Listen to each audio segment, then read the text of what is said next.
Hello student, आज हम इस वीडियो में कक्षा 9 के हिंदी क्षितिज के गद्य खंड का पहला पाठ पढ़ेंगे, जिसका नाम है साखिया। साखिया का अर्थ होता है प्रत्यक्ष ज्ञान। तो पहले काव्य का शब्द चित्र है।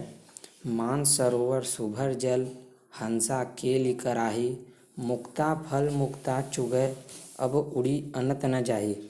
इस काव्य में कबीरदास जी कहते हैं, पानी से भरे हुए झील में जिस प्रकार हंस खेल रहे हैं, मोती चुग रहे हैं और अब वह उड़ना नहीं चाहते, ठीक उसी प्रकार पवित्र भक्ति भावना से भरे मन रूपी सरोवर में जो आत्मा होती है वो पूरी तरह से मग्न है।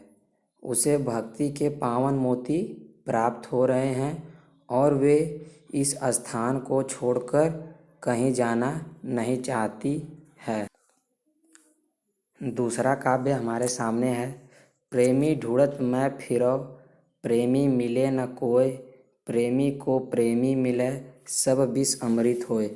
इस काव्य में कबीरदास जी कहते हैं, मैं किसी सच्ची प्रेमी को ढूंढने के लिए निकला, लेकिन बहुत प्रयत्न करने पर भी वो मुझे नहीं मिला, और जब मुझे सच्चा प्रेमी मिला तो मेरे पास जो पाप था वह पुण्य में परिवर्तित हो गया, अर्थात पाप पुण्य में तीसरा काव्य है हमारे सामने।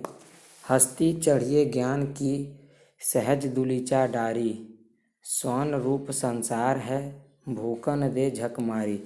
इस काव्य में कबीरदास जी हमसे कहते हैं, ज्ञान प्राप्ति में जो लीन साधक होते हैं उनको संबोधित करते हुए कबीरदास जी कहते हैं कि सत्य एवं स्वाभाविक आसन को ज्ञान रूपी हाथी पर डालकर चलते रहें।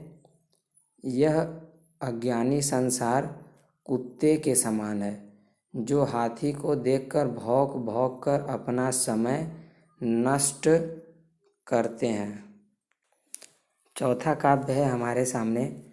पखा पखी के कारण सब जग रहा भुलान, निरपक होई के हरि भजै, सोई संत सुजान।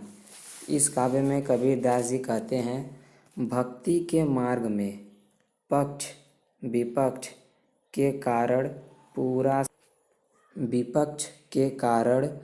पूरा संसार भक्ति का वास्तविक मार्ग भूल गया है।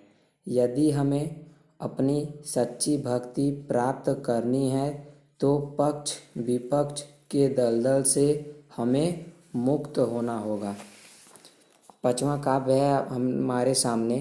हिंदू मुआ राम कही, मुसलमान खुदाई, कहें कबीर सो जीवता, जो दुहु के निकट न जाई।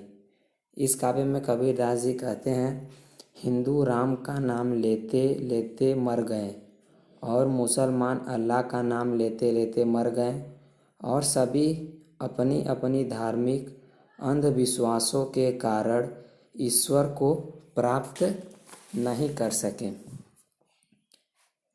हमारा छठा काव्य है हमारे सामने। काबा फिरै काशी भया, राम ही भया रहीम, मोट चून मैदा भया, बैठी कबीरा जीम। इस काव्य में कबीरदास जी कहते हैं, जब मनुष्य धार्मिक भेदभाव से ऊपर उठ जाता है तब मुसलमान के तीर्थ स्थान काबा और हिंदू के तीर्थ स्थान काशी के बीच का अंतर समाप्त हो जाता है और उनके बीच हिंदू और मुसलमान का भेदभाव समाप्त हो जाता है। जिस मैदा कबीरदास जी यहाँ पर कहते हैं, जिस मोटे चून को वह आटा समझ रहे थे, वही मेरे लिए बारीक मैदा हो गया। मैं उसे बैठकर आराम से खा रहा हूँ।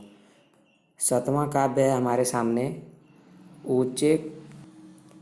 ऊंचे कुल का जन्मिया, जे करनी उच्च न होय, सुबरन कलश सुरा भरा, साधु निंदा सोई। इस काव्य में कबीरदास जी कहते हैं, यदि मनुष्य उच्च कुल या जाति में जन्म लेता है लेकिन अपने कर्मों से ऊंचा नहीं होता, तो वो मनुष्य कहलाने लायक नहीं होता।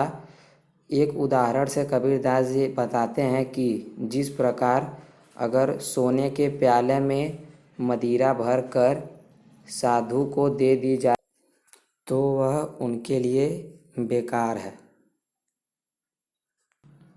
अगर आपको यह वीडियो अच्छा लगा तो इस चैनल को लाइक, शेयर एंड सब्सक्राइब ज़रूर करें। Thank you.